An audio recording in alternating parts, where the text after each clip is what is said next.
अरिहंत सिद्ध सूरी उपाध्याय साधु सर्व अर्थ के प्रकाशी मांगलिक उपकारी हैं। तिन्ह को स्वरूप जान रागते भई जो भक्ति काय को नवाए स्तुति को उचारी है। धन्य धन्य तिन्हीं के काज सब आज भये कर जोरी बार बार वंदना हमारी है। मंगल कल्याण सुख ऐसो हम चाहत हैं। हो मेरी ऐसी दशा जैसी तुम धारी है। हो मेरी ऐसी दशा जैसी तुम धारी है। मंगलमय मंगल करण वीतराग विख्यान नमो ताहि जाते भये अरहंतादि महान। करि मंगल करि हो महा ग्रंथ करण को काज।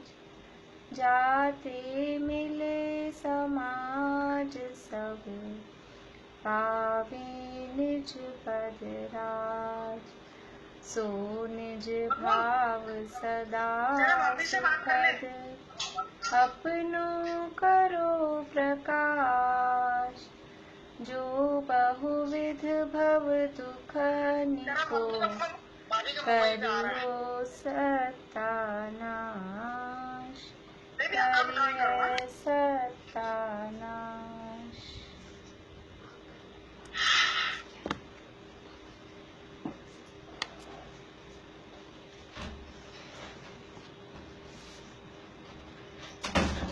मोक्षा प्रकाशक नामक ये ग्रंथ और इसके तीसरे अधिकार में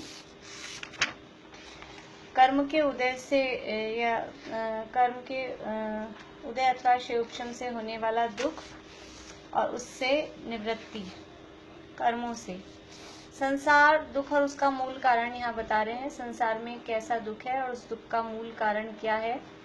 तो उस दुख का मूल कारण संसार दुख का स्वरूप और उसका कारण तीन तरह से बताएंगे। पहला कर्मों की तरफ से, दूसरा गतियों की अपेक्षा से और तीसरा है दुख का सामान्य स्वरूप।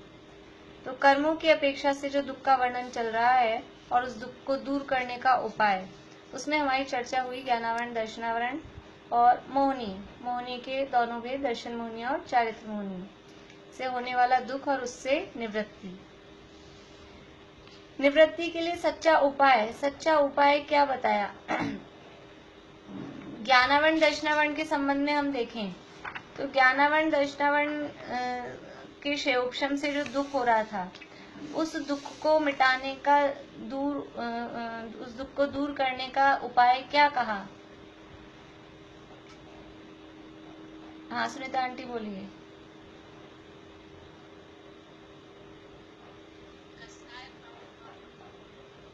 ज्ञानावरण दर्शनावरण के उदय से जो उदय मीन्स ज्ञानावरण दर्शनावरण के क्षयोपशम से, ज्ञानावरण दर्शनावरण के क्षयोपशम से दुख, क्या दुख हो रहा था और फिर उस दुख को दूर करने का उपाय क्या बताया गया। हाँ प्रीति बोलोगे।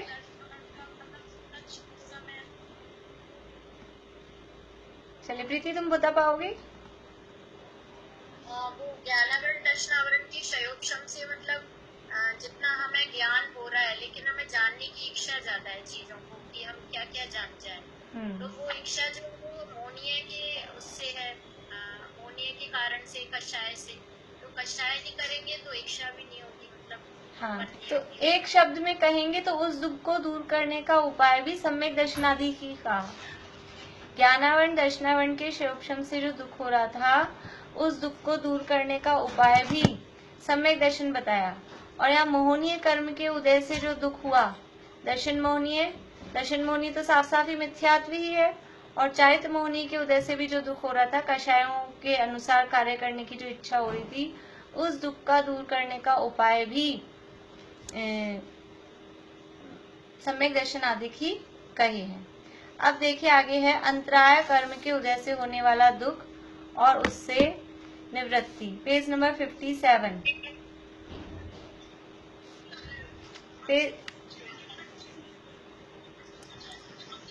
पेज नंबर 57, अंतराय कर्म के उदय से होने वाला दुख और उससे निवृत्ति। तथा जीव के मोह द्वारा दान, लाभ, भोग, उपभोग, वीर्य, शक्ति का उत्साह उत्पन्न होता है, परंतु अंतराय के उदय से हो नहीं सकता। तब परम आकुलता होती है, सो यह दुख रूप ही है। अंतराय कर्म के उदय से क्या होता है? अंतराय कर्म के उदय से जीव यानी अंतराय कर्म के उदय से जो हमको इच्छा हो रही है वो उदय से नहीं हो रही। क्या इच्छा हो रही है? कि दान देने की इच्छा, किसी चीज का लाभ प्राप्त करने की इच्छा, किसी चीज का भोग करने की इच्छा, किसी वस्तु का उपभोग करने की इच्छा, अथवा अपनी वीर्य जो हमें शक्ति है उसको यूज करने की इच्छा, ये इच्छाएं अंदर उत्पन्न होती है। और अंतराय कर्म के उदय से क्या होता है कि ये जो हमको दान, लाभ, भोग, उपभोग, वीर्य की जो इच्छा उत्पन्न होती है वो नहीं हो सकता है।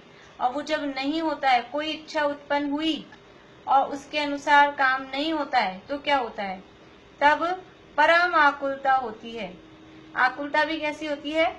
परम आकुलता, यानी बहुत ज्यादा आकुलता होती है, सो यह दुख रूप ही है।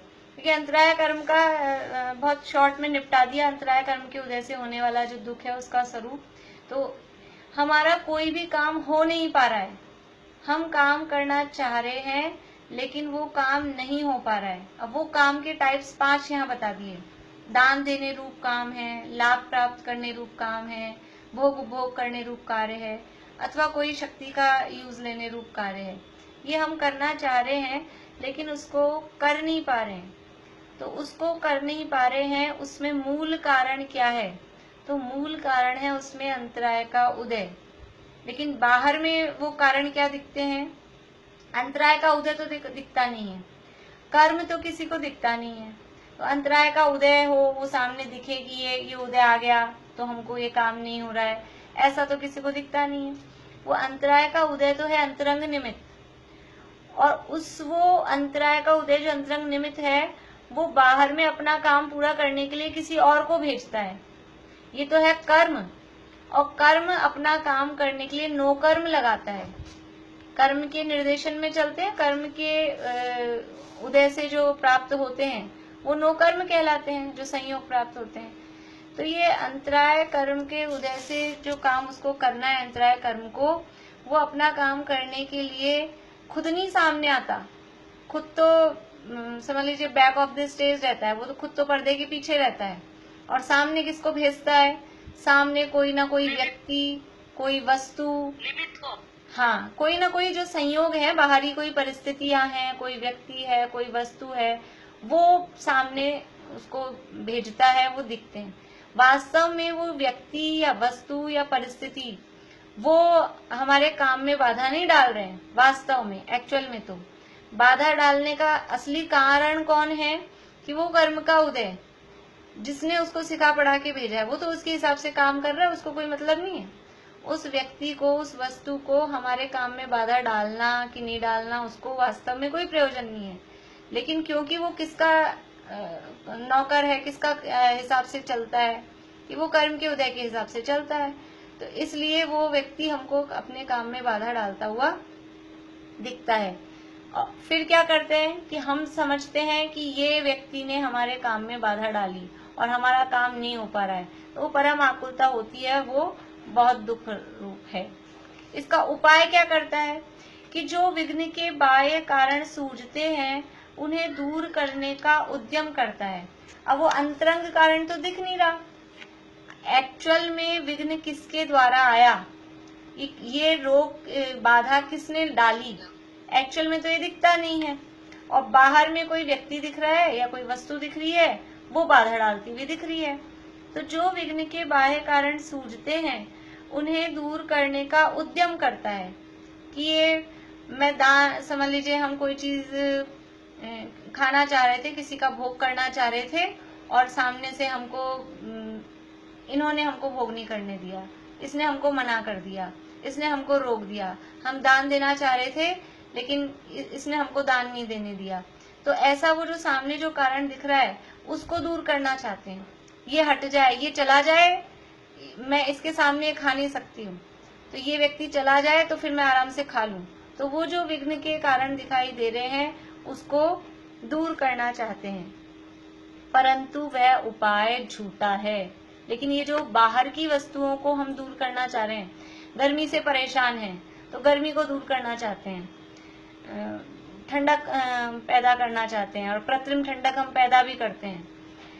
ऐसे ही समझ लीजिए कि हम बाहरी और भी जो भी परिस्थितियां हैं, घर में हम इस काम वाले से परेशान हैं, इस काम वाली से परेशान हैं, उसको हटाना चाहते हैं। इस कोई देवर है, देवरानी है, कि कोई सास है, कि ससुर है, कि कोई बहू है, इनसे आपस में हम परेशान हैं तो हम उनको दूर करना चाहते हैं। बाहर में जिस भी कारण व्यक्ति वस्तु से हमें अपने कामों में बाधा दिखाई देती है उसको हम अपने रास्ते से हटाना चाहते हैं, ये बाधा दूर हो जाए, और वही उपाय करते हैं। हम यही कोशिश करते हैं ये चला जाए, ये निकल जाए, ये हट जाए तो अपना काम हो जाए, परंतु वह उपाय झूठा है। झूठा क्यों है? क्योंकि वो वास्तविक असली कारण नहीं है, वो असली कारण नहीं है।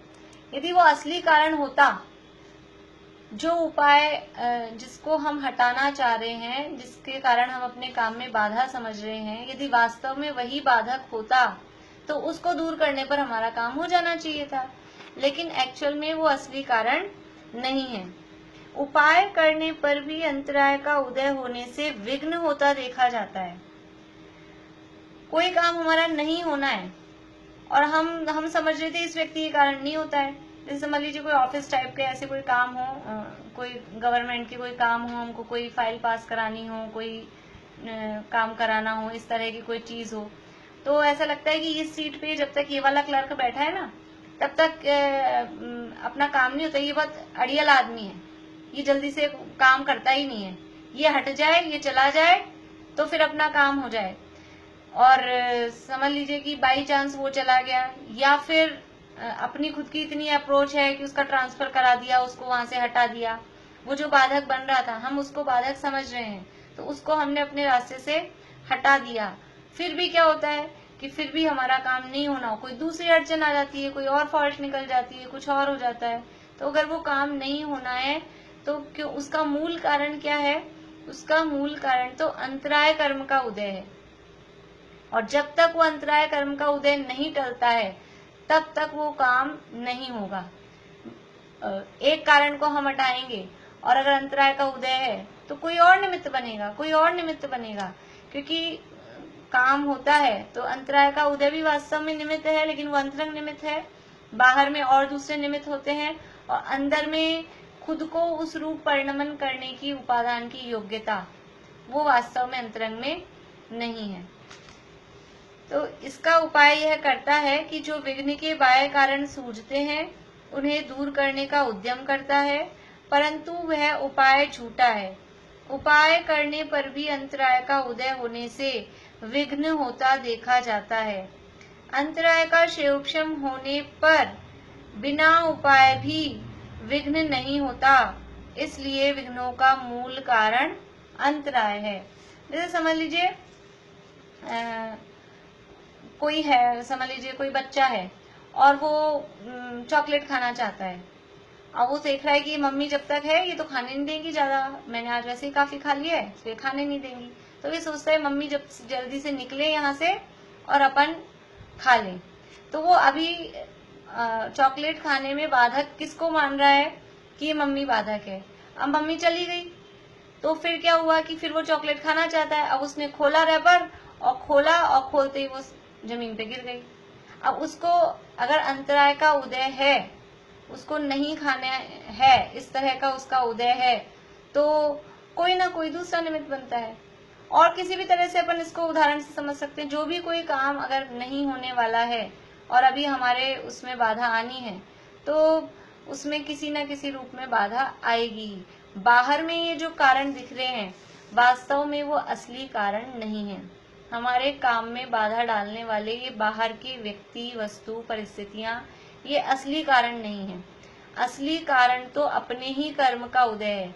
इसलिए बाहरी वस्तुओं को हटाने या मिलाने से वो काम हो जाएगा, ऐसा नहीं है। अंदर में जब उदय बदलता है तो अपने आप ही वो काम, जितना क्षयोपशम होता है उतने ही दान, लाभ, उपभोग, वीर्य हम उसको कर पाते हैं, और जितना उसका उदय होता है, क्षयोपशम कम होता है, उतने ही दान, लाभ, भोग, वीर्य नहीं कर पाते हैं। तो इसलिए अंतराय का क्षयोपशम होने पर बिना उपाय भी विघ्न नहीं होता। इसलिए विघ्नों का मूल कारण, हमारे जो भी हम काम कर रहे हैं उसमें विघ्न आते हैं, तो ये विघ्नों का मूल कारण क्या है? ये अंतराय का उदय है। समझ लीजिए अभी मंदिर बंद है, मंदिर बंद है, और हम जैसा देव दर्शन करते हैं मंदिर में अंदर जाके अच्छे से पूजा पाठ, वो हम नहीं कर पा रहे हैं, तो हम क्या समझते हैं कि ये मंदिर बंद है, तो गवर्नमेंट इसके लिए उत्तरदायी है। समझ लीजिए गवर्नमेंट है, मंदिर बंद कर रखे हैं सारी, लगता भी ऐसा, आपस में इस तरह की बातें करते हैं। सब चीजें खोल दी, मार्केट खोल दिए, मॉल खोल दिए, ये वो, मंदिर बंद कर रखे हैं, ये गवर्नमेंट खराब है, गवर्नमेंट ने मंदिर बंद कर रखे हैं। लेकिन वास्तव में वो हम दर्शन नहीं कर पा रहे हैं। तो ये जो अंतराय का उदय आ रहा है, इसमें मूल कारण कौन है? कि अंदर में हमारे इस तरह का अंतराय कर्म का उदय, कि हम भगवान के दर्शनों का लाभ नहीं ले पा रहे हैं। अब इसमें भी क्षयोपशम है ना, तो ऐसी स्थिति है कि बाहर से दर्शन कर पाते हैं तो पूरा का पूरा उदय भी नहीं है, बाहर से हम दर्शन कर लेते हैं तो दर्शन हो भी जा रहे हैं, तो लेकिन जैसे हम अंदर जाके नजदीक से भगवान के दर्शन करते हैं, पूजन पाठ आदि मंदिर में बैठ के करते हैं, वैसे हम नहीं कर पा रहे हैं। तो ये क्षयोपशम की स्थिति है। इसमें किसी और को हम उत्तरदायी माने, वो वास्तव में सही नहीं है। उसका मूल कारण, अंतरंग कारण देखा जाएगा तो अंतरंग कारण वो अंतराय कर्म का उदय ही है। देखिए उदाहरण दे रहे हैं, तथा जैसे कुत्ते को पुरुष द्वारा मारी हुई लाठी लगी, वहां वह कुत्ता लाठी से वृथा ही द्वेष करता है। देखिए 3 जगह कुत्ते का उदाहरण देंगे टोडरमल जी साहब। एक अपने पीछे आ चुका है, ध्यान है किसी को, कहाँ आया? कुत्ता हड्डी चबाता है। हाँ, गाड़ी के नीचे वाला अभी नहीं आया, अभी कुत्ता हड्डी चबाता है वो आया है। जिन्होंने आगे का नहीं पढ़ रखा ना, वो सही बता पाएंगे। वो मैंने उदाहरण दिया आपको 2-3 बार। हाँ, नहीं, वो सुना है। हाँ, सुना हुआ है ना, इसलिए अपन ने भी 1-2 बार उसको उदाहरण में लिया। लेकिन अपने किस प्रकरण में आया वो, कि वो स्वाद उसी का आ रहा है, अपने ही ज्ञान का, ज्ञानावरण दर्शनावरण के प्रकरण में आया कि हम जो पदार्थों को जान रहे हैं वो अपने ज्ञान का ही स्वाद आ रहा है, अपने ज्ञान को ही हम जान पा रहे हैं, पदार्थ को नहीं जान पा रहे, वहां वो प्रकरण में आया। तो वो कुत्ता हड्डी चबाता है, एक वो उदाहरण आया। अब यहाँ दूसरा, कुत्ता क्या होता है, दो हैं, एक कुत्ता है और एक शेर है। तो दोनों की नेचर में क्या फर्क है कि कुत्ते को लाठी मारो तो वो किस पे झपटता है? वो लाठी पे झपटता है। कुत्ते को लाठी मारो तो वो लाठी पे झपटता है, और शेर को लाठी मारो वो लाठी पे नहीं झपटता, वो मारने वाले पे झपटता है। शेर इंटेलिजेंट है, बुद्धिमान है कुत्ते के कंपैरिजन में। तो यहाँ कह रहे हैं कि जैसे कुत्ते को पुरुष द्वारा मारी हुई लाठी लगी, वहां वह कुत्ता लाठी से वृथा ही द्वेष करता है। वो कुत्ते को लाठी लगी तो वो लाठी से द्वेष करता है, ये लाठी बेकार है, ये मुझे मार रही है। क्या सोचता है वो, ये जो लाठी है, डंडा है, ये मुझे मार रहा है। जबकि डंडा मार रहा है क्या? डंडा अपने आप उठ के उसके ऊपर जा रहा है क्या? डंडा नहीं मार रहा। वो डंडा चलाने वाला तो कोई पुरुष है, वो पुरुष उसको मार रहा है, लेकिन वो क्या समझता है कि ये डंडा, ये लाठी मुझे मार रही है। तो वह कुत्ता लाठी से वृथा ही द्वेष करता है। उसी प्रकार जीव को अंतराय से निमित्तभूत किए गए बाह्य चेतन अचेतन द्रव्यों द्वारा विघ्न हुए यह जीव उन बाह्य द्रव्यों से वृथा द्वेष करता है। अभी हम कहाँ पर खड़े हैं? अब उन्होंने उदाहरण कुत्ते का दिया है। हम क्या करते हैं कि हमको बाहर में किसी न किसी कारण से कोई परिस्थितियां हमको प्राप्त हुई, हमारे काम अटके, विघ्न आई, बाधा आई, काम रुक गए हमारे, और हम क्या उसका कारण किस पे दोषारोपण करते हैं? ये हमारी तरक्की नहीं होने देती, ये हमको आगे नहीं बढ़ने देते, ये हमको पैसा नहीं कमाने दे रहे हैं, जो भी कुछ भी बातें हैं, इनके कारण ऐसा नहीं हो पा रहा है। हम बाहरी परिस्थितियों पर, बाहरी व्यक्तियों पर, बाहरी वस्तुओं पर हम दोषारोपण कर रहे हैं। समझ लीजिए कोई व्यक्ति छोटी जगह पे रहता है, वहां ज्यादा बड़े अच्छे स्कूल कॉलेज वगैरह नहीं है, तो वो अपनी जगह पर कि हमारे शहर में, हमारे गांव में ऐसी जगह वो नहीं है, पढ़ाई लिखाई की व्यवस्था नहीं है, नहीं तो हम तरक्की कर लेते। तो ये बाहरी कारणों पर दोषारोपण कर रहे हैं। वास्तव में क्या है कि ये बाहरी जो चेतन अचेतन द्रव्य हैं, ये तो वो लाठी के समान है। ये तो कर्म के उदय की लाठियां हैं। कर्म का उदय इनको चला रहा है। ये बाहर में जो भी परिस्थितियां बन रही है वो कर्म के उदय के हिसाब से चल रही है। तो हम उस लाठी को पकड़ रहे हैं कुत्ते की जैसे, कि ये शब्द अच्छे नहीं लगते पर दिए हैं यहाँ पर। ये क्या कर रहे हैं कि दूसरों पर जो हम दोषारोपण कर रहे हैं, वो दूसरों पे दोषारोपण करना इस तरह का है। वास्तव में वो अंदर में उसमें कारण कौन है? वो लाठी किसके हाथ में है? जिसके हाथ में वो लाठी है वो चला रहा है। अभी हमारे कामों में जो विघ्न बाधाएं आ रही है, इसकी लाठी किसके हाथ में है? इसकी चाबी किसके हाथ में है? ये अंतराय कर्म के उदय के हाथ में है। अन्य द्रव्य इसे विघ्न करना चाहें और इसके न हो, तथा अन्य द्रव्य विघ्न करना न चाहें और इसके हो जाए। ऐसी परिस्थितियां होती है कि नहीं होती है? कोई हमारे काम में बहुत विघ्न करना चाहे, या हम किसी के काम में बहुत विघ्न करना चाहें, लेकिन यदि उसके अंतराय का उदय नहीं है तो विघ्न नहीं होगा। कितने ही आप कोशिश कर लो, कितने ही प्रयास कर लो, कितने ही उपाय कर लो, हमारे द्वारा किए गए वो सारे उपाय वो उसके लिए और अच्छे हो जाएंगे, उसके काम को और बढ़िया कर देंगे।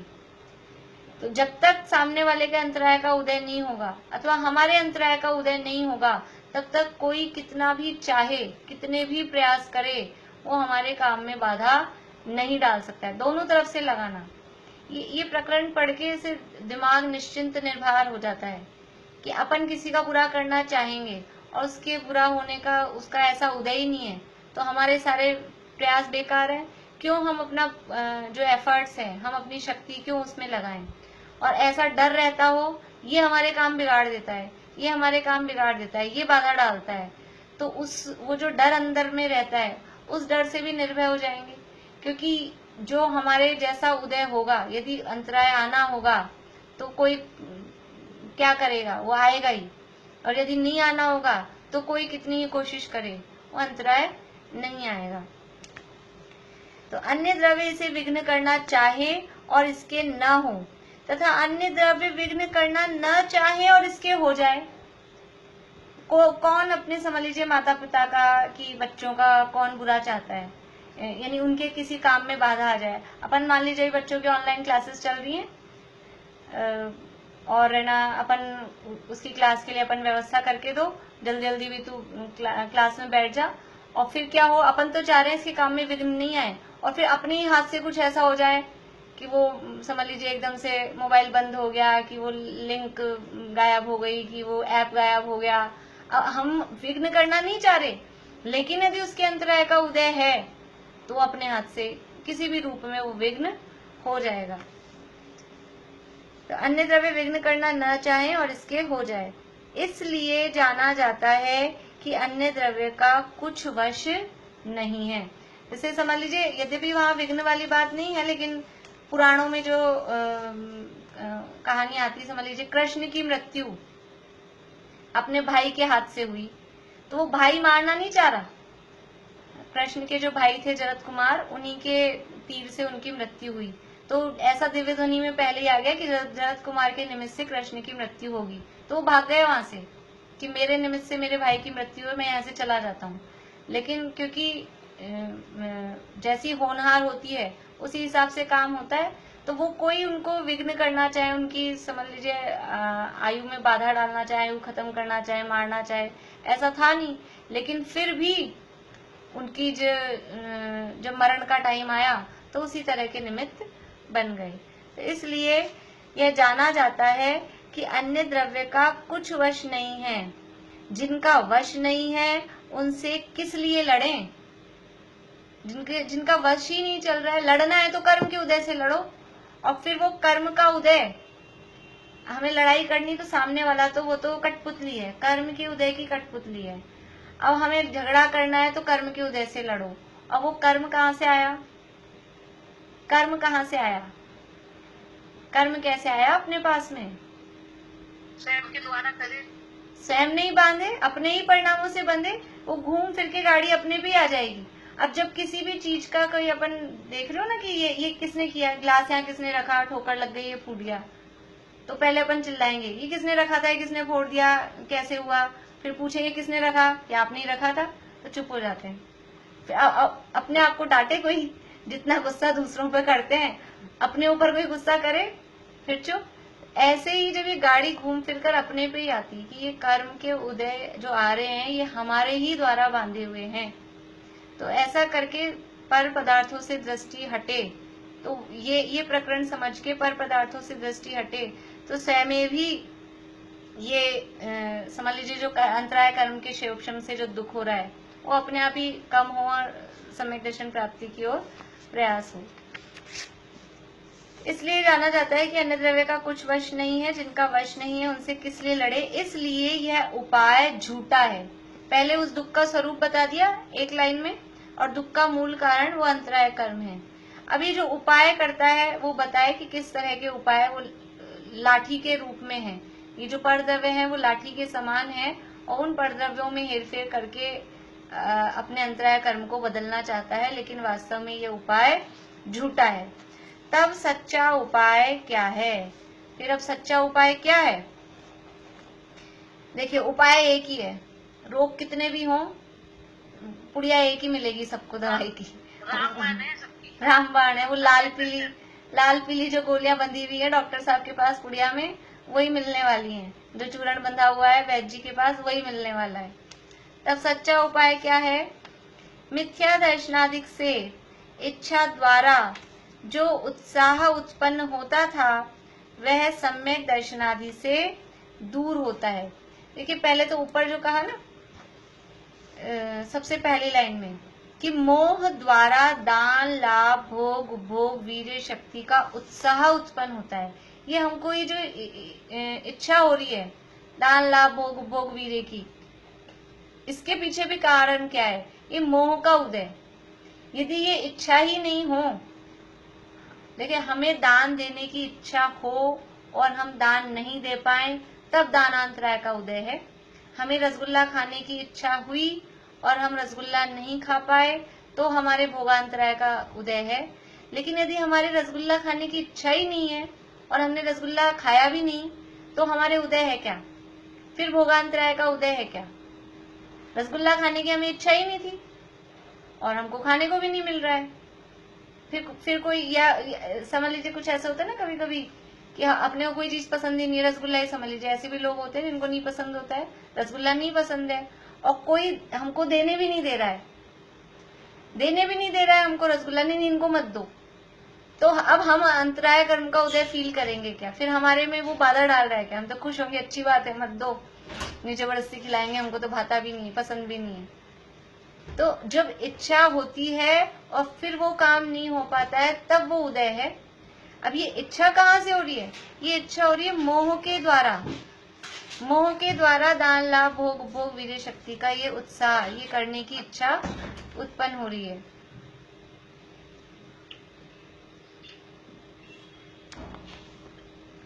तो मिथ्या दर्शनादिक से इच्छा द्वारा जो उत्साह उत्पन्न होता था वह सम्यक दर्शनादिक से दूर होता है। अब ये इच्छा जो उत्पन्न हो रही है, इच्छा मिटे कैसे? ये सम्यक दर्शन होने पर, सम्यक दर्शन होने पर इच्छा मिटती है। कैसे मिटती है सम्यक दर्शन होने पर? सम्यक दर्शन होने पर कैसे मिट जाएगी इच्छा? सम्यक दर्शन होने पर इच्छा कैसे मिट जाएगी? बोलिए। हाँ हाँ, बोलिए पारुल।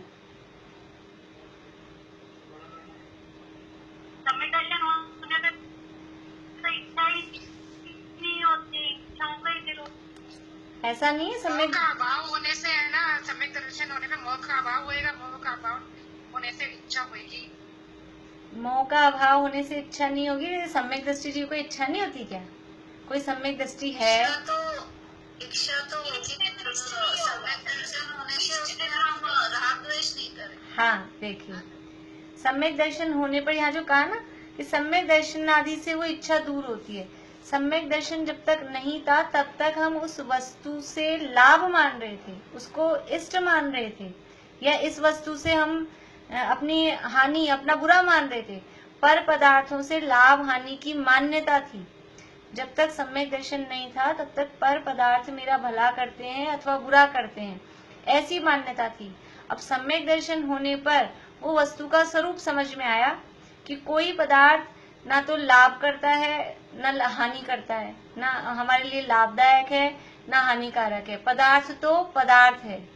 वास्तव में ये जो लाभ हानि की हमको लगती है स्थिति, वो वास्तव में हमारे कर्म के उदय से ऐसी वस्तु व्यवस्था ख्याल में आती है, वो व्यक्ति सम्यक दृष्टि है। सम्यक दृष्टि को ऐसा ख्याल में आता है, तो ये सम्यक दर्शन होने से ये इच्छा खत्म होती है कि हम ऐसा करें। सम्यक दृष्टि को रसगुल्ला खाने की इच्छा नहीं होगी ऐसी बात नहीं है, लेकिन वो रसगुल्ला खा के मैं सुखी हो जाऊंगा, रसगुल्ला खाने से मेरा भला होगा, ऐसी जो ये मान्यता है, इस मान्यता वाली जो इच्छा है वो सम्यक दर्शन होने पर दूर हो जाती है। अथवा पर पदार्थ के मिलने अथवा हटने से, दूर होने से मैं सुखी हो जाऊंगा, ये जो मान्यता है, ये ऐसी मिथ्या मान्यता सम्यक दर्शन होने पर दूर हो जाती है।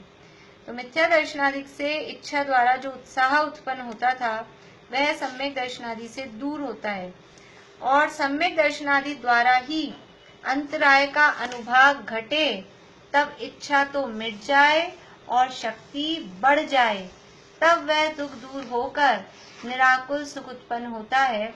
इसलिए सम्यक दर्शनादि ही सच्चा उपाय है। देखिए, असली दुख क्या था? दुख था एक तो इच्छा उत्पन्न हो रही थी, हमको दान लाभ भोग विधि की इच्छा उत्पन्न हो रही थी, एक बात। और फिर वो उस इच्छा की पूर्ति नहीं हो पा रही थी, उसमें बाधाएं आ रही थी। पहला दुख तो वो इच्छा ही उत्पन्न हो गई, वही अपने आप में दुख है। और फिर उस इच्छा को पूरा करने में विभिन्न प्रकार की बाधाएं आ रही थी। तो ये दो प्रकार के दुख।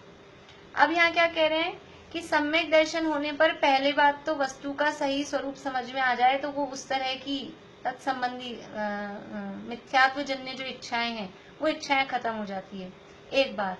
और दूसरी बात क्या कि सम्यक दर्शन होते ही जितने भी कर्मों की स्थिति अनुभाग हैं वो उसकी एक लिमिट पड़ जाती है कि जितना, समझ लीजिए मिथ्यात्व का तो अभी रुक ही गया है, ज्ञानावरण कर्म है। ज्ञानावरण कर्म की मैक्सिमम स्थिति कितनी हो सकती है? दिन में भी आज बात हुई थी, ज्ञानावरण कर्म की मैक्सिमम स्थिति 30 कोड़ा कोड़ी सागर, यानी ज्ञानावरण कर्म स्थिति तो समझ में आता है कि वो कितने समय तक हमारे साथ बंधा रहेगा। पीछे अपनी बात आई थी स्थिति और अनुभाग की। ज्ञानावरण कर्म हमने आज बांधा और वो कितने समय तक हमारे साथ बंधा रह सकता है? 30 कोड़ा कोड़ी सागर, 30 करोड़ गुना 1 करोड़ और गुणा सागर, सागर बहुत बड़ा टाइम है, इतने लंबे समय तक वो हमारे साथ बंधा रह सकता है, ये नॉर्मल मिथ्यात्व की अवस्था में। अब सम्यक दर्शन होते ही क्या होता है? सम्यक दर्शन होते ही सारे कर्मों की स्थिति जो इतनी लंबी लंबी स्थितियां बंधी हुई, किसी की 30 कोड़ा कोड़ी, किसी की 20 कोड़ा कोड़ी, किसी की 40 कोड़ा कोड़ी, अलग अलग टाइप से वो स्थितियां बंधी हुई है, वो सारी स्थितियां कम होकर और वो रह जाती है अंतः कोड़ा कोड़ी सागर। अंतः कोड़ा कोड़ी सागर कितना होता है? 1 करोड़ से ऊपर, 1 करोड़ से ऊपर और 1 कोड़ा कोड़ी सागर के अंदर, यानी जैसे अपन कहें 100 से 1000, तो 100 अपनी क्लास का टाइम क्या है, तो क्लास का टाइम अपन लिखते हैं कि 8:50 से 9:45, 9:40, ऐसा डैश लगा के, ये एक रेंज हो गई यहाँ से यहाँ तक। तो सम्यक दर्शन होते ही सारे कर्मों की स्थिति की एक रेंज बन जाती है कि 1 करोड़ से लेकर और 1 कोड़ा कोड़ी सागर, इसके बीच की वो कर्मों की स्थितियां रह जाती, कितनी की कितनी बंधी हुई हों वो सारी घट जाती हैं अपने आप ही। ये तो सम्यक दर्शन होने से पहले ही घट जाती हैं, प्रायोगिक लब्धि में आते हैं, प्रायोगिक लब्धि की स्थिति में ही ये स्थितियां ऐसी कम हो जाती हैं। और सम्यक दर्शन होने के बाद, ये तो अभी सम्यक दर्शन होने के 1-2 समय पहले, और सम्यक दर्शन होने के बाद भी इससे अधिक स्थिति किसी कर्म की नहीं बनती।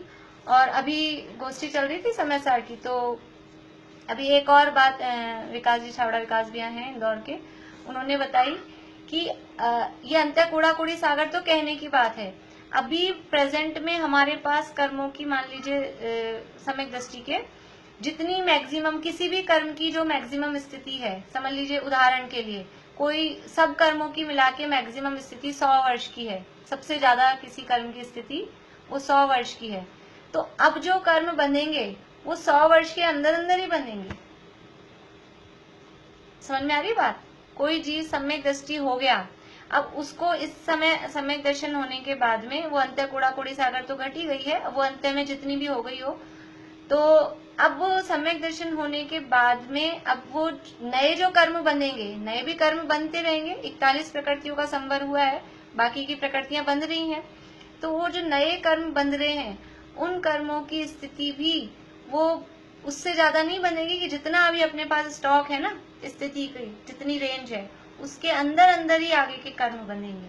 तो ये सम्यक दर्शन होने पर क्या होता है, ये कर्मों की स्थिति और इसी तरह से अनुभाग भी वो पाप प्रकृतियों में कम हो जाते हैं और पुण्य प्रकृतियों में अनुभाग बढ़ते हैं। वो हमने समझ लीजिए गुणस्थानों के प्रकरण में थोड़ा पढ़ा था आगे, जो अधःकरण, अपूर्वकरण, अनिवृत्तिकरण के संबंध में। तो अभी तो इतना समझ लीजिए जिन्होंने वो नहीं पढ़ा हो कि सम्यक दर्शन होने के बाद में कर्मों की स्थिति और अनुभाग वो बहुत कम हो जाते हैं। अनुभाग तो पाप प्रकृतियों का कम होता है, पुण्य प्रकृतियों का बढ़ता है, पर स्थिति सभी कर्मों की कम हो जाती है, क्योंकि ये सिद्धांत हमने पीछे पढ़ा है कि स्थिति तो सभी कर्मों की अशुभी होती है। 3 आयु को छोड़कर, स्थिति बंध का नियम देखा था हमने, 3 आयु को छोड़कर, मैं भी पूछ नहीं रही हूँ, मैं ही बोल रही हूँ, बस आप लोगों को ख्याल में आ जाए वैसे याद है ये सबको याद है जहां तक मैं समझती हूँ।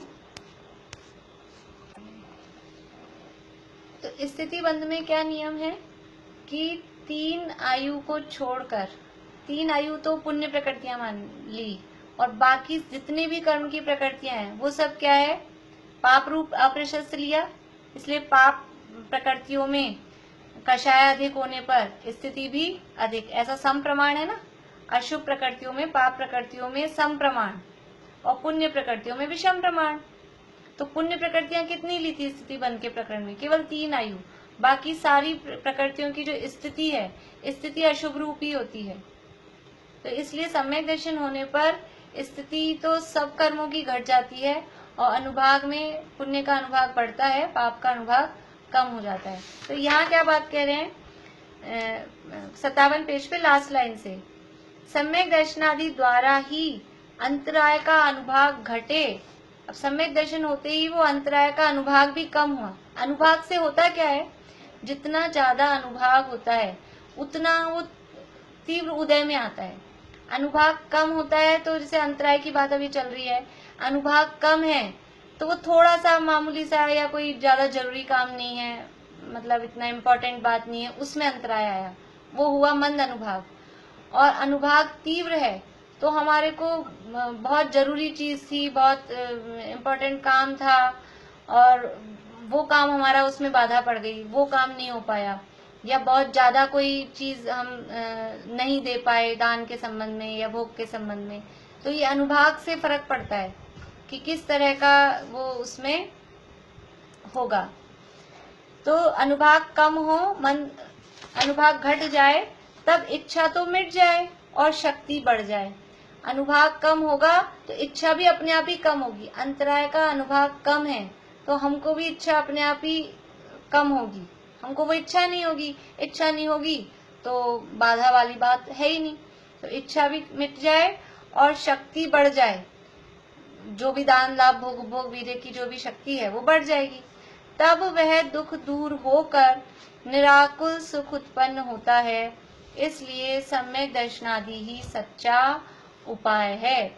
इसलिए ये जो दुख हो रहा है, ये दुख मूल में किसका है?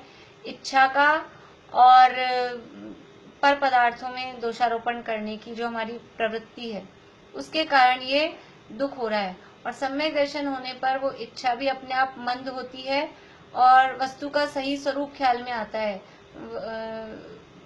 कारण कार्य का संबंध पता लगता है कि किस वस्तु का वास्तव में किस काम का क्या कारण है। ऐसे कारण कार्य का रहस्य पता चलता है तो वो दुख दूर होकर निराकुल सुख उत्पन्न होता है। इसलिए सम्यक दर्शन आदि ही किसी भी दुख को दूर करने का सच्चा उपाय, वास्तविक उपाय, वो सम्यक दर्शन आदि ही है। सम्यक दर्शन ही दुख को दूर करने का उपाय, क्योंकि मूल में दुख किसका है? मूल में सारा का सारा दुख है वो मोह का है। और मोह का अभाव कैसे होगा? मोह का मतलब है मिथ्यात्व, और मिथ्यात्व का अभाव होने पर सम्यक दर्शन प्रकट होता है। तो इसलिए समस्त दुखों को दूर करने का एकमात्र उपाय वो सम्यक दर्शन ही है। ये जितने भी कर्म के उदय, अब हम समझ लीजिए पर द्रव्यों से हटकर कर्म के उदय पर आ गए, लेकिन वास्तव में वो कर्म का उदय भी, यहाँ तो अभी कर्म के उदय को ही उसका कारण सिद्ध कर रहे हैं, लेकिन हम और थोड़ा आगे बढ़े तो कर्म का उदय भी वास्तव में वो दुख का कारण नहीं है। हमारे जो दुख का कारण है वो तो हमारा ही मोह का परिणाम, क्योंकि अभी हमने बात की ना, वो कर्म बंधा भी, वो उदय भी आया कहाँ से? वो उदय भी तो अपने परिणामों से ही आया था। इसलिए दुख का मूल कारण तो अपने परिणाम ही है वास्तव में। तो वो अपने परिणामों को जब हम संभालेंगे और पर पदार्थों में मोहराग रूप परिणाम जब नहीं होंगे तो सम्यक दर्शनादि प्रकट होंगे और तभी जीव सुख प्राप्त कर पाएगा। इस तरह से ये अंतराय कर्म के उदय से, क्षयोपशम से होने वाला अंतराय कर्म के उदय से होने वाला दुख और उससे निवृत्ति। क्षयोपशम से तो दुख नहीं हो रहा है, क्षयोपशम से तो वो दान लाभ भोग उपभोग वीर्य कर पा रहे हैं। जितना उदय है उतनी उसमें बाधा पड़ती है। अनुभाग कम हो तो इच्छा भी कम होगी, ऐसा कैसे? मतलब अनुभाग मतलब तो मिल कम रहा है, फल कम मिल रहा है, इच्छा तो अभी अंतराय की, पर्टिकुलर अंतराय की बात करेंगे ना, तो अंतराय का भी अनुभाग कम है। तो अंतराय का अनुभाग कम है, हमको यानी दो ऑप्शन उसमें हो सकते हैं। या तो हमको वो पदार्थ मिल ही जाए, अनुभाग कम है तो जितना हम चाह रहे हैं उतना वो मिल जाए तो वो दुख कम होगा। या फिर हमको उन पदार्थों की प्राप्त करने की इच्छा कम है, क्योंकि अंतराय का क्षयोपशम रहता है हर समय। और क्षयोपशम का मतलब क्या है? इच्छा तो मोह के उदय से हो रही है, वो दोनों का कॉम्बिनेशन है ना। अंतराय का उदय भी है और मोह का उदय भी है, तो अंतराय और मोह का मिलके अभी क्षयोपशम जब होगा तो क्षयोपशम में क्या होगा कि हमको वस्तु प्राप्त हो रही है।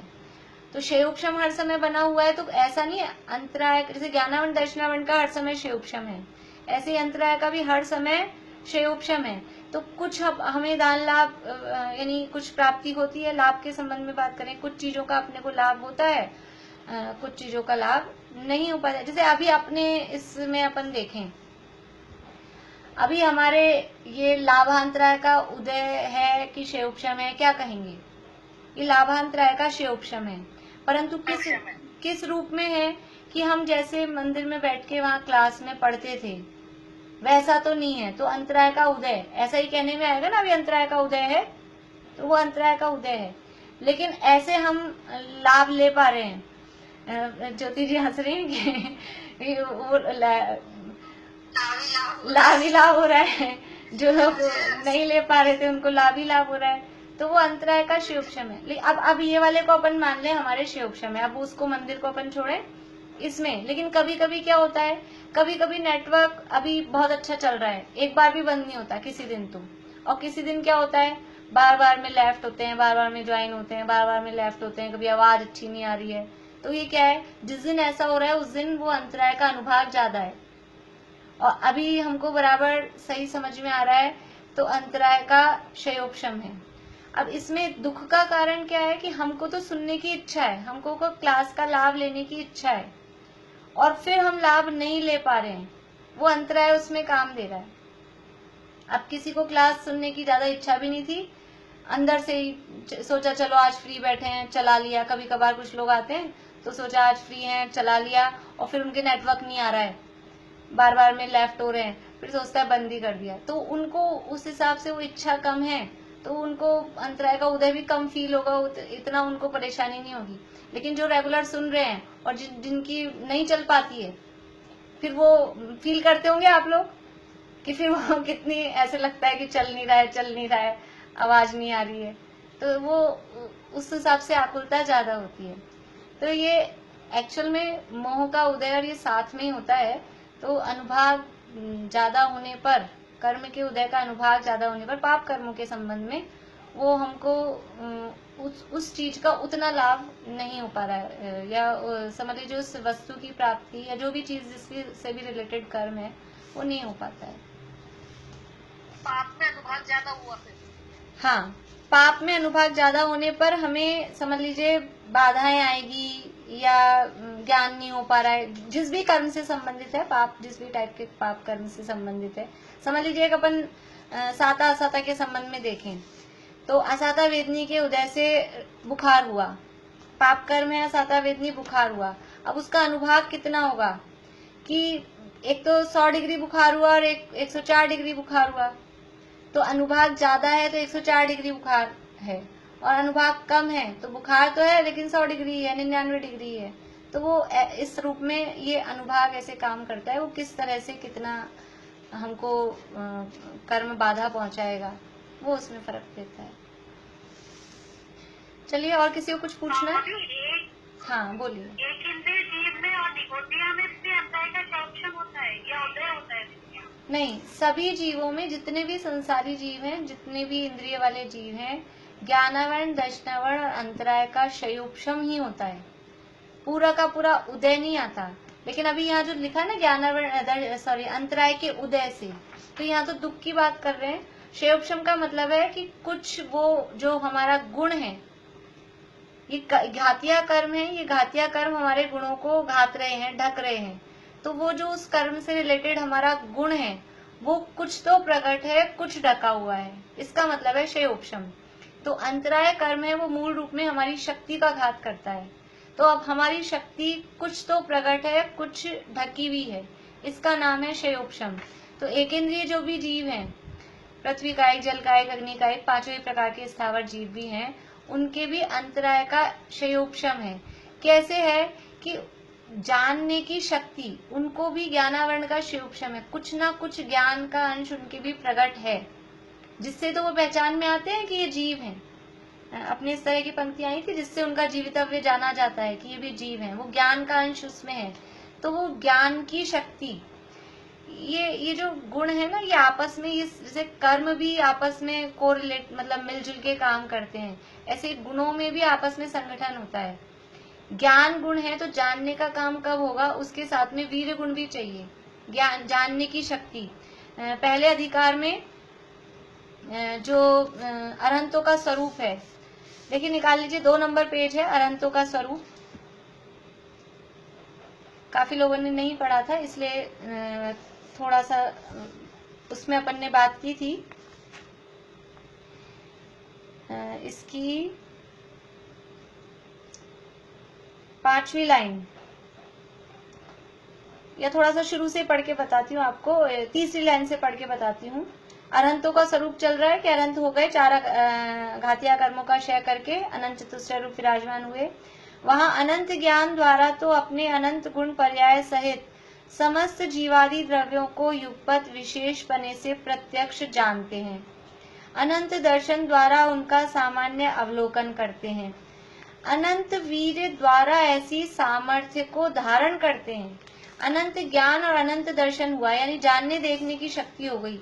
अब वीर्य का क्या काम है कि ये जानने की शक्ति, ये हम बोल रहे हैं ना साथ में ही, तो जानना वो ज्ञान गुण और वो शक्ति वो है वीर्य गुण।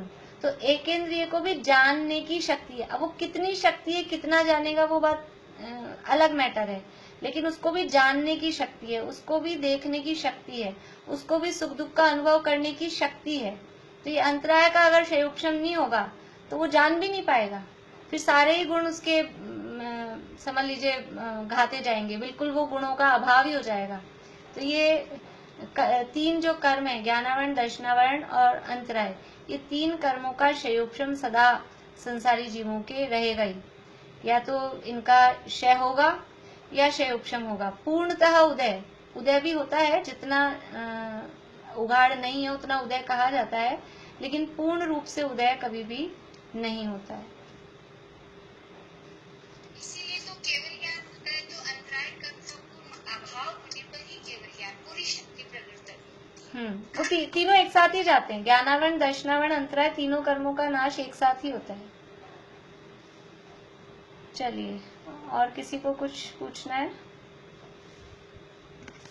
कल से मैंने आज डाला है, कल से नई जिनवाणी स्तुति बोलेंगे, आज तो वही वाली बोलेंगे। हाँ बिला अभी कुछ पूछ रहे हैं?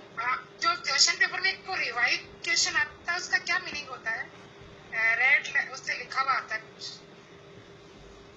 रेड से लिखा हुआ आता है। अभी तो आप लोगों, क्योंकि मेरे पास तो मेरा बना वो होता है ना, वो आप लोगों के पास कैसा जाता है, क्या आता है, वो मुझे आइडिया नहीं है।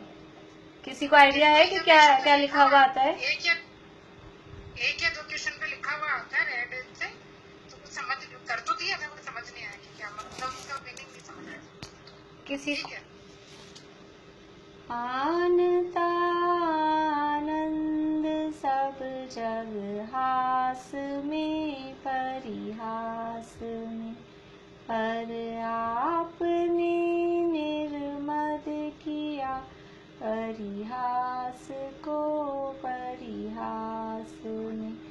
परिहास भी है परिग्रह जग को बताया आपने। हे पद्म प्रभ परमात्मा, पावन किया जग